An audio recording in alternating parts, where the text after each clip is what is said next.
कसी हमार मिकसी दोनों के मिकसी बकाला काला तोहार पीसे गरम मसाला हो कि हमार पीसे नरम मसाला। इतने पर चले देवराजन भैया पावरदार कंपनी के होई। प्रियांशु सिंह करके एगो म्यूजिक डायरेक्टर बा, आप लोग जानत हैं।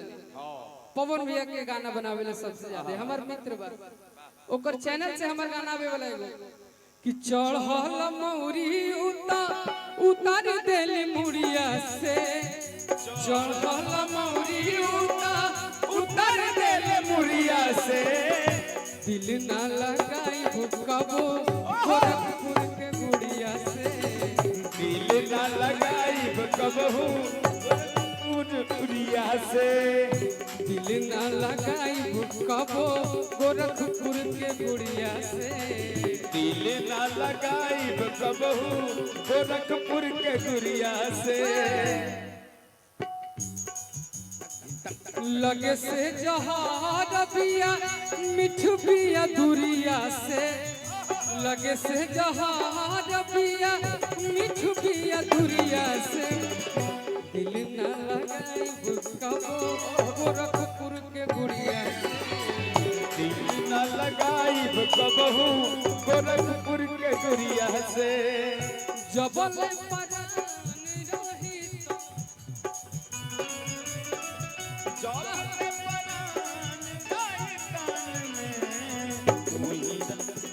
यदि आई कबहू न छुटी हो, जबले अरथिया उठी, यदि आई कबहू न छुटी हो, जब ले अरतिया न छूटी। कहे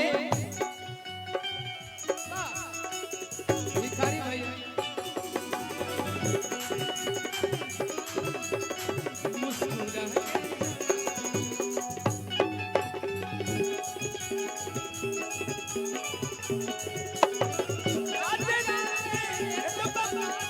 हम जिएंगे किसके लिए,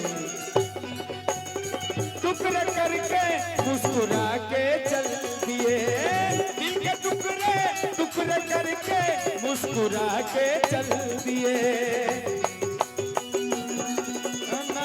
क्या बात है, जबल अरथिया न उठी, या नटी हो जबल अरथिया न उठी। कहे कैसे भूलाई नहीं भूलल आसान बा,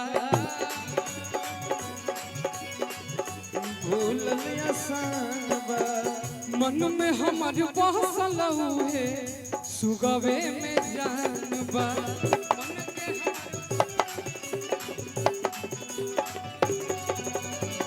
तो कहीं जाके खिलाइए क्या मिला हमार बिपिन चाचा बहुत बढ़िया भोजपुरी के मंच घोषक अजीत हलचल जी के छोटका चाचा लगे। कैसे भूलाई नहीं भूलल आसान बा, बाबा भूलल आसान बा, मन में हमार बसल है सुगवे में जान बा, सुनुए के जान बा। कुछ हो जाए हाँ जितना भी दोस्त बा प्यार मोहब्बत होई तो एक चीज जरूर होई, यही कहबा तोहरे नाम लेके अरे की जागी औरी सूती हो, तोहरे नाम लेके जागी औरी सूती हो, अरे कितना जबले अरथिया ना उठी।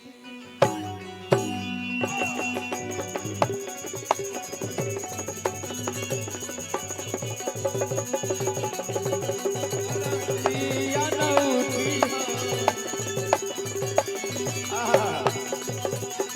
जबल अतिया न उठी। बहुत बहुत धन्यवाद। और आशीर्वाद स्वरूप एगो ताली बजा दे तो हमरो हौसला बुलंद हो जाए। मैं चाहूंगा कि शिव कुमार बिक्कू जी के